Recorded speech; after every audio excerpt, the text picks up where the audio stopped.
prudent management, through well thought out economic interventions, we have started seeing signs of economic recovery. One of the clearest signs of economic recovery is at the end of the 2022-2023 financial year.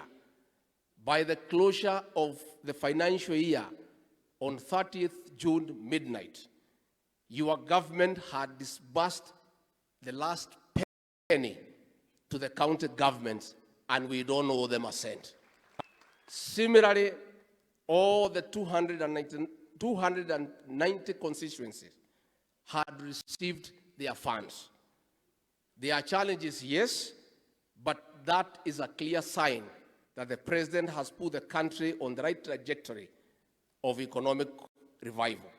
Kwa hivyo rais, tutaendelea kukuunga mkono, and this being your ambassadors, pia tunaomba nyinyi viongozi mutakuwa ambassadors wa serikali na wa rais mashinani, ya kwamba tukipata shida ile iko matatizo ya kitaifa, like we have a challenge with the fuel prices, which is a global challenge, nyinyi mkiwa maambassador wa rais katika ward, katika constituency, katika county, ndio mtakuwa mstari wa mbele ya kueleza wananchi yale mambo ambayo yanaendelea, wasikuje kushurutishwa na negative propaganda by those that we defeated and those who work for them.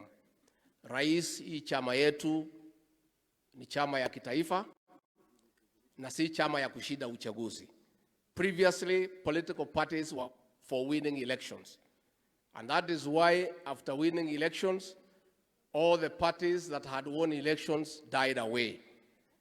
The UDA party was not formed for the sole purpose of forming government.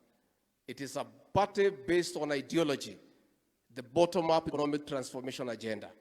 So this is a party of the future, the party that must live for generations to come.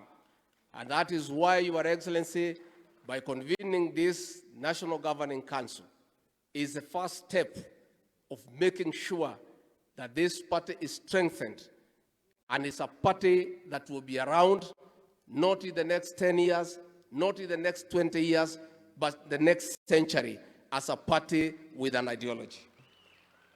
Nikimalizia rais, ndio nikualike niseme ya kwamba hawa waheshimiwa wetu watakuambia ya kwamba Wakenya wamefurahia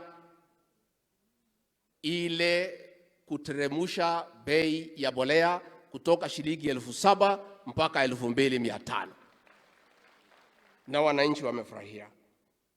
Ya pili, rais, serikali yako iliamua ya kwamba